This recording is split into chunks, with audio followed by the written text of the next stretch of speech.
Gold, trusted gold buyers. మీరు తాకట్టు పెట్టిన బంగారాన్ని విడిపించి ఈ రోజు ఉన్న మార్కెట్ ధరకు కొనబడను. నమస్కారం, వెల్కమ్ టు ఐ డ్రీమ్. ధర్మ మార్గం విత్ విజిత కార్యక్రమానికి స్వాగతం.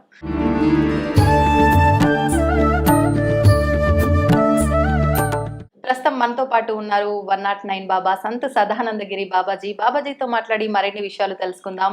ఓంకారంతో కూడిన పంచాక్షరి మంత్రాన్ని ఆడవాళ్ళు చెప్పటానికి వీల్లేదు అని చెప్పి కొన్ని సందర్భాల్లో వినటం జరిగింది స్వామిజీ. ఆడవాళ్ళు గాయత్రి చదవకూడదు అనడం పరమ తప్పు. ఆడవాళ్ళు వేదం చదవకూడదు అన్నది కూడా పరమ తప్పు ఉన్నాయని చెప్తున్నాను ధైర్యంగా. మరి ఆడవాళ్ళు వేదం చదవకూడదు అని అంటే వేదాన్నే ద్రష్టత్వం చేసి రాసిన గార్గి, సులభ, మైత్రాయణి, అవును, వీళ్ళందరూ ఎవరు?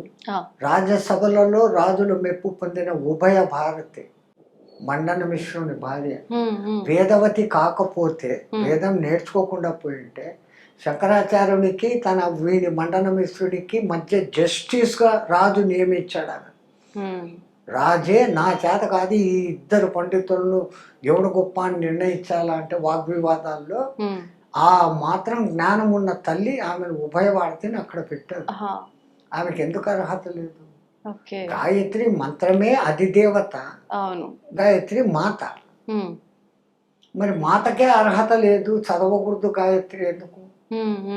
అందుకే పండిత శ్రీరామ శర్మ గారు అనే ఆ మహానుభావుడు ఆడవాళ్ళకు కూడా యజ్ఞోపవీతం వేసి గాయత్రి ఉపదేశాలు ఇచ్చాడు. ఆయన మీద ఆ కాలంలో ఉన్న వాళ్ళు కోర్టులకు వెళ్ళారు. మహాపండితులు, తప్పు కాదు, వాళ్ళు దాన్ని నమ్ముకున్నారు. కానీ వాళ్ళకు తెలియని సంగతిని ఈయన మొదట 3 నెలలు కోర్టుకు పోలే. ఆఖరికి వెళ్ళాడు, అయ్యా మీకు 1 నెల నేను టైం ఇస్తాను, ఆడవాళ్ళు వేదం చదవకూడదు అని ఎక్కడైనా వేదంలో కానీ ఉపనిషత్తుల్లో కానీ 18 పురాణాల్లో కానీ ఒక్క కొటేషన్ నాకు చూపించండి, నేను నా బ్రాహ్మణత్వాన్ని వదులుకుంటాను, గాయత్రి కుంజులు క్యాన్సల్ చేసేస్తాను, నిత్య గాయత్రి యజ్ఞం చెయ్యను అని అంత దమ్ముగా చెప్పాడు. ఎందుకంటే ఆయన 4 వేదాల ఔపాసన పట్టాడు. ఆడవాళ్ళకు అర్హత లేదన్నమాట ఎక్కడా లేదు. అసలు సకల విద్యలకు అధిరాణి సరస్వతి, వాణి, గీర్వాణి ఆ తల్లి, ఆమె స్త్రీ. అసలు మనలో శక్తి కదలికలు కలుగుతా ఉంది, చెయ్యాలా ఏదన్నా పని, రాయాలా, వీటన్నిటి వెనకల శక్తి రూపిణి జగన్మాత. వీడు బతకాలంటే కావాల్సిన లక్ష్మక్క, అది కూడా మాత లక్ష్మీదేవి. అంతే. ఆడవాళ్ళని ఇంత ఒక దిక్కు నువ్వు వాడుకుంటూ ఆడవాళ్ళు చేయకూడదు అనడం ఎక్కడ ధర్మం? అంటే స్వామీజీ, ఇదంతా ఒక రకంగా ఇంత ముందు కాలంలో ఆడవారు వంటింటికి పరిమితం, ఇప్పుడు మగవారితో సమానంగా ఉన్నారు. వంటింటికి పరిమితం ఎప్పుడూ కాదు. మహా విద్వాంసులను తయారు చేయాలంటే ఒక తల్లి ఉండే చేసింది. ఒక జిజియాబాయి శివాజీని తయారు చేసింది. ఒక శంకరాచార్యుని వాళ్ళ అమ్మ కూడా, ఆర్యమ్మ కూడా జ్ఞానం ఇచ్చి పెంచింది. అసలు మొదట జీవికి మొదటి గురువు తల్లి కదమ్మా. అవును, వాస్తవం స్వామి. పాలిచ్చి పెంచడమే కాదు, వాడు కొంచెం అనను మొదలు పెడితే మా అమ్మ అను, అత్త అను అని చెప్తూ, అదో వీడు మీ నాయన అని పరిచయం చేసి, వీడు మీ మామ అని లోకానికి పరిచయం చేసి, ఇంత పరిచయం చేసినాక లౌకిక బుద్ధులు ఆధ్యాత్మిక గురువులు చెప్పే గురువు దగ్గరికి నీకు అప్పగిస్తుంది. నడక తడబాతు నడుస్తుంటే ఏలు పెట్టి నడిపించి తీసుకొని వస్తుంది మొదటి గురువు తల్లి. ఇట్లా కాదురా నువ్వు ఇట్లా నడుచు అని చెప్పేది తల్లి. పలుకులు పలికిచ్చేది తల్లి, తొలి గురువు. మరి ఇంత చెప్పి మళ్ళీ తల్లికి అర్హత లేదు, నువ్వు చదవకూడదు అంటే ఆమె చదవకపోతే వీడికేం నేర్పిస్తుంది? అవును అవును స్వామీజీ. ఇప్పుడు ఎట్లాగూ తల్లి ప్రస్తావన వచ్చింది కాబట్టి గురువుగా తల్లి మొదటి గురువు అని చెప్పి, ఇప్పుడు అసలు ఈ తల్లిని సృష్టించిందైనా మనని సృష్టించిందైనా ఈ సృష్టికి మూలమే ఆ భగవంతుడు. అయితే ఆయన అంతటా ఉండలేక తల్లి రూపంలో ప్రతి కుటుంబంలో కూడా ఇచ్చాడు. రూపంలో కాదు, గురువు రూపంలో మన మధ్యలో ఉన్నాడు. బీజం వేసే తండ్రి రూపంలోనూ ఉన్నాడు, విద్య గర్పే గురువు రూపంలో ఉన్నాడు, మనకు ధర్మ మార్గంలో ప్రవర్తింపజేసేదానికి అప్పుడప్పుడు వచ్చి చెప్పిపోయే అతిథిగా ఉన్నాడు. ఇది గుర్తించే మన పూర్వీకులు మాతృదేవోభవ, ముందు ఆమెకే చెప్పు, పితృదేవోభవ, ఆచార్య దేవోభవ, అతిథి దేవోభవ, స్వదేవో భవ 5వ స్థానంలో పెట్టండి నీ ఇష్టదైవం. వాడిని కొలిసినా కొలవకున్నా కళ్ళకు కనపడుతున్న ప్రత్యక్ష దైవాలు అవును. వీళ్ళు నలుగురు. ఇంతకు మించి పైన ఉన్న వ్యోమకుహర దేవుడు సూర్య భగవాను, ఆయన తండ్రి భూమాత తల్లి. ఆ కిరణాలతోనే మనకు గింజలు చెట్లు వస్తుంటాయి, ఉత్పత్తి జరుగుతుంది, ఉద్బీజాలు వస్తుంటాయి, ప్రాణులు బతుకుతున్నాయి.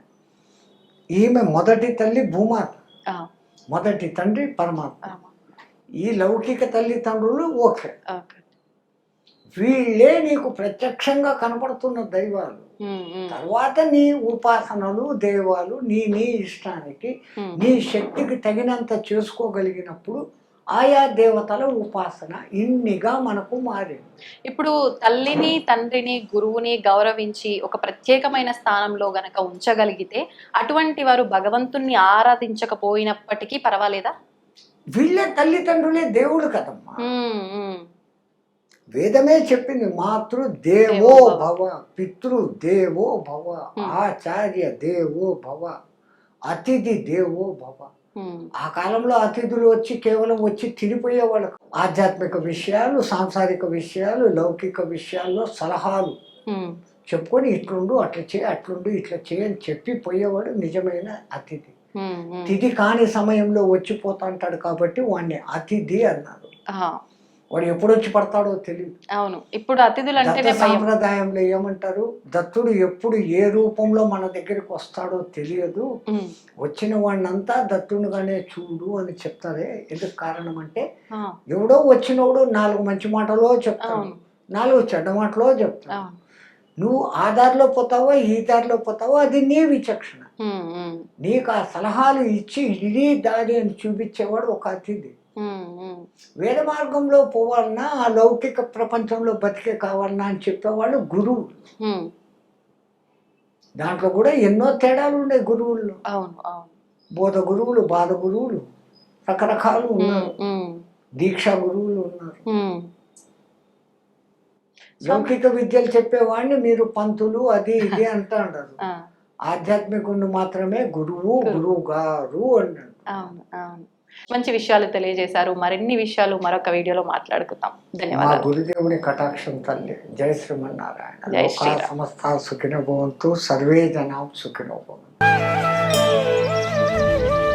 తవ్వండి, తవ్వుతున్న శివలింగం. సరే దాన్ని అట్లా కప్పేసేయండి, చూపించదండి. Krishna is there.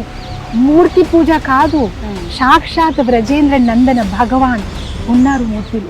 ఏమీ ఆశించకుండా ఆరాధించే వాళ్ళు కూడా ఉన్నారా ప్రభుజీ? నిజమైన భక్తి అంటే మనకు తెలియదు కాబట్టి